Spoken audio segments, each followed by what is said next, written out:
S'more Murder. Book 1 of the Camping Girl Cozy Mystery Series.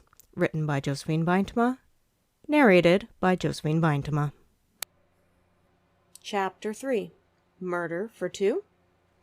I had dressed carefully for my 2 interviews.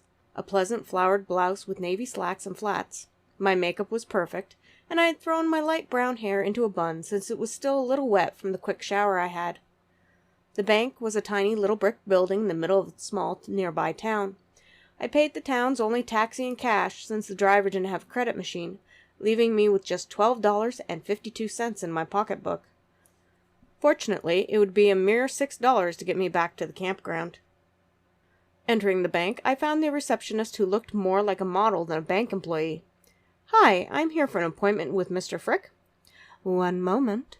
The immaculate woman smiled coolly as she picked up the phone. "You can have a seat over there." A nice little lounge area with free coffee or tea and plush seats was available for customers to wait at.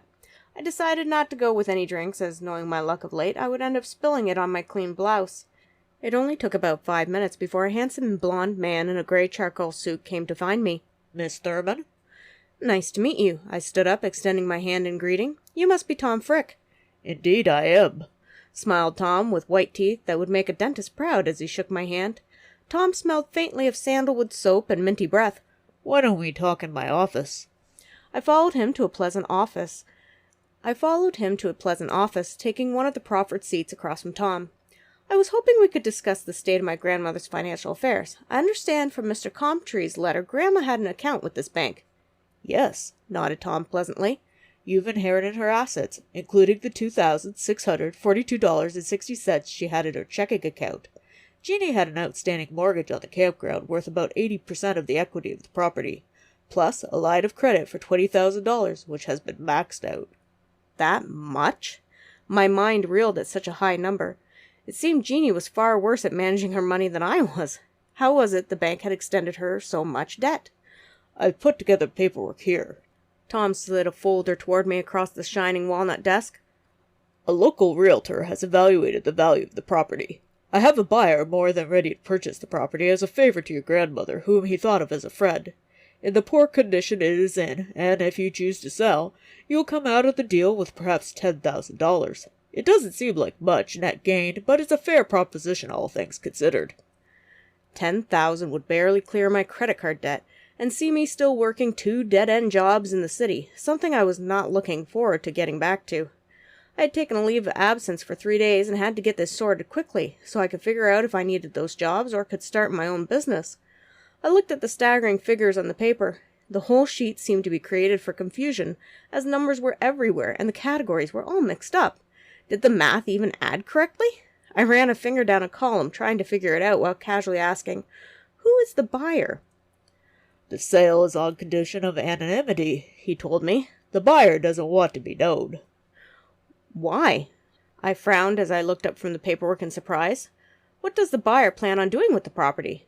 "Now, that's hardly any of our business." Tom's smile was still firmly affixed to his jaw, but it wasn't reaching his clear blue eyes. "The buyer is willing to pay a fair market value, which is all you need to worry about." "What if I choose to stay?" I shrugged, testing him to see what he would say. Business school had taught me you never take the first offer. You need to shop around and see if you could drive up the money. I could try to make some improvements to increase the value of the property. If I did, buyers might offer a better price. "Miss Thurman, may I call you Ivy?" Tom had a charmingly confident smile as he continued without waiting for my answer.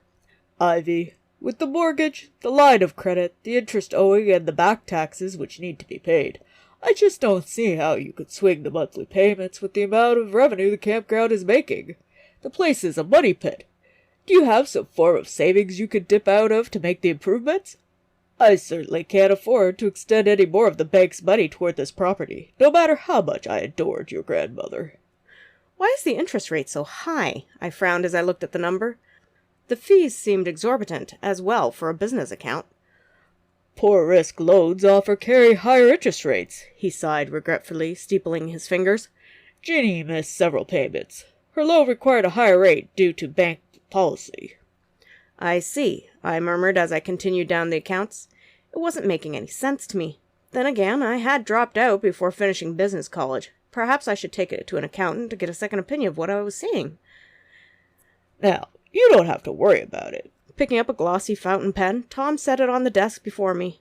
Just sign at the bottom to continue the mortgage and line credit in your name. Afterward, we can talk to the realtor and get your money for you. No. Snapping the folder shut and shoving it into my overly large purse, I gave him a tight smile. I don't think so. Excuse me? The surprised Tom asked. Ivy, is this really the best deal you can get? I doubt that, I replied as I stood up, tucking the purse safely under my arm.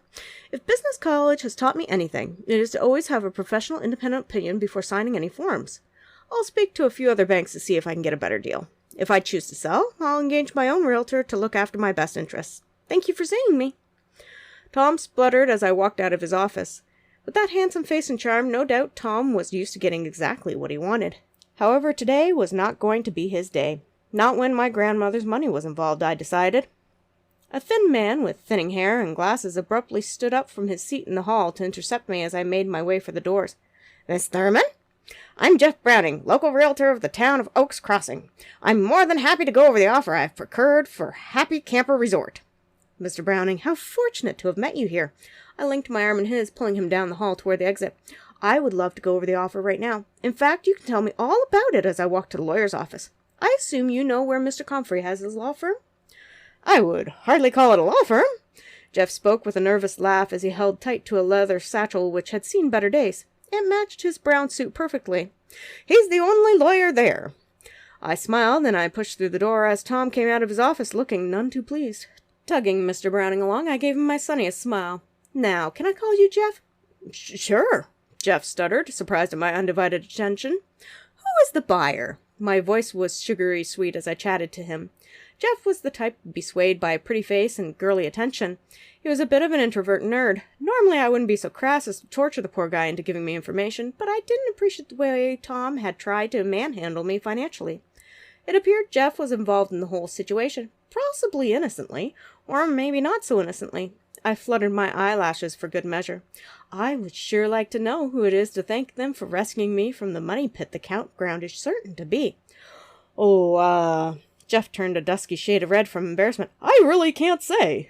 I tutted and lightly batted his arm, a perfect imitation of Thelma with a giggle.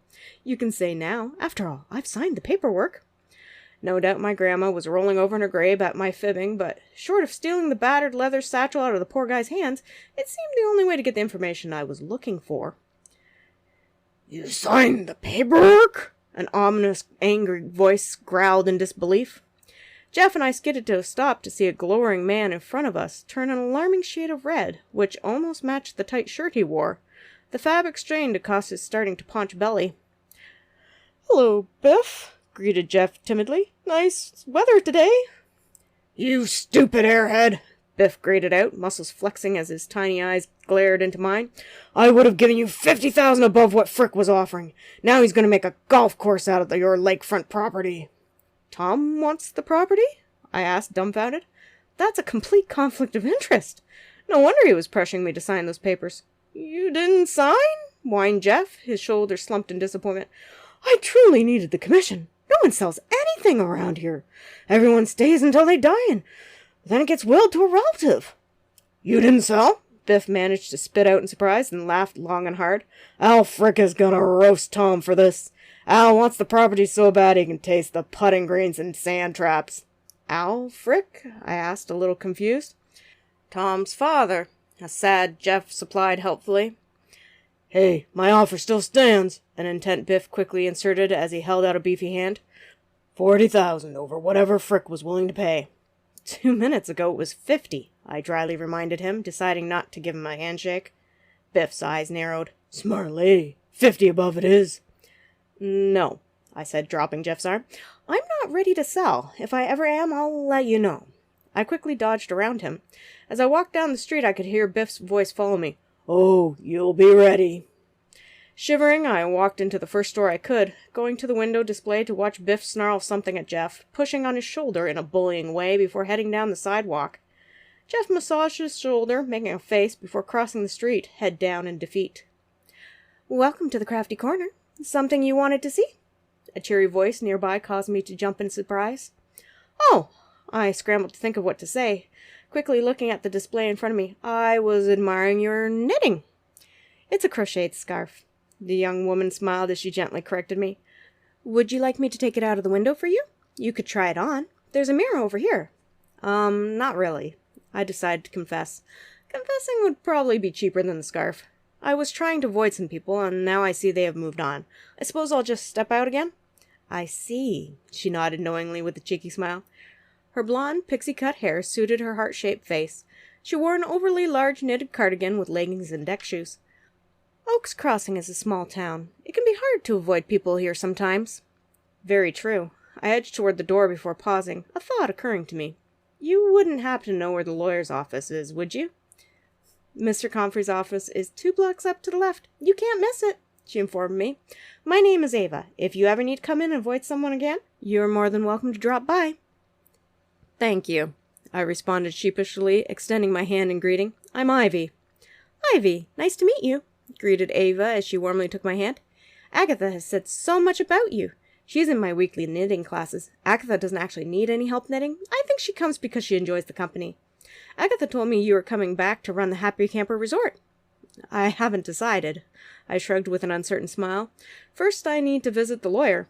Well, I hope you do stay, warmly responded Ava. It was nice to meet you. With a nod, I left the crafty corner and headed up the street to Mr. Comfrey's office. The bell rang as I entered the building. The small office didn't have a reception desk, but merely a waiting area where I was quickly greeted by Mr. Comfrey. Harold was a short, stout man with a mustache. He insisted I call him Harold as he brought me into his office. An old scarred desk was surrounded by books and files. Books and files on the shelves, on a couple of chairs, and on the floor. It was a paperwork nightmare. It appeared not only did Harold not have a receptionist, he didn't have a secretary or an assistant either. I've got the paperwork right here, Ivy. Harold pulled a folder out of a stack, setting it on the desk. Jeannie Thurman's last will and testament, all verified.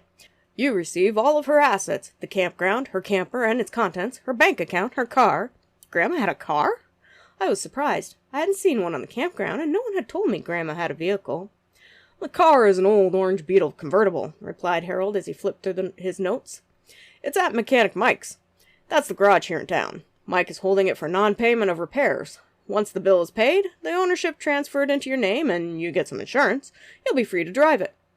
How much is the bill? I sighed, my initial excitement over a free vehicle diminished by the fact I would have to pay a pretty penny to make it mine. Knowing Grandma, it wasn't likely to be in great condition. A few hundred, shrugged an unconcerned Harold. I'm not quite certain. I see, I murmured. Harold cleared his throat.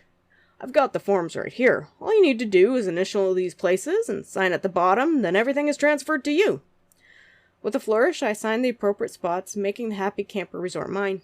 Mr. Comfrey, I was wondering, is there another bank in town? A different one than Frick's? There's the Oaks Crossing Credit Union, answered Harold. The management employees are nice people and have fair banking prices. Great. I got directions from Harold and my copy of the paperwork. I was ready to leave when Harold stopped me by laying a hand on my shoulder. One other thing. Harold hesitated for a moment as he decided to continue with what he had to say. I heard Ethel Murley was found at the Happy Camper Resort this morning. Wow, news got around fast, I thought. I decided not to confirm anything. After all, I didn't know it for certain. I'm waiting to see what the police say. It could be her. Harold nodded somberly.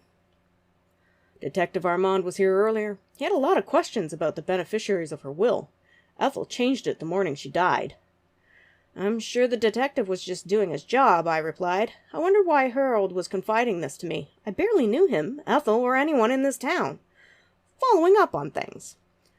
I think he's looking for her killer, whispered Harold. And I think you should know the last change to her beneficiaries was removing Jeannie and adding you. Pardon me? I questioned, the bottom of my stomach dropping out. Why would Ethel do that? Jeannie had died the night before, and Ethel wanted to be certain, since you were inheriting Happy Camper Resort, you got what Ethel was originally going to endow Jeannie with should anything happen. Harold cleared his throat uncomfortably.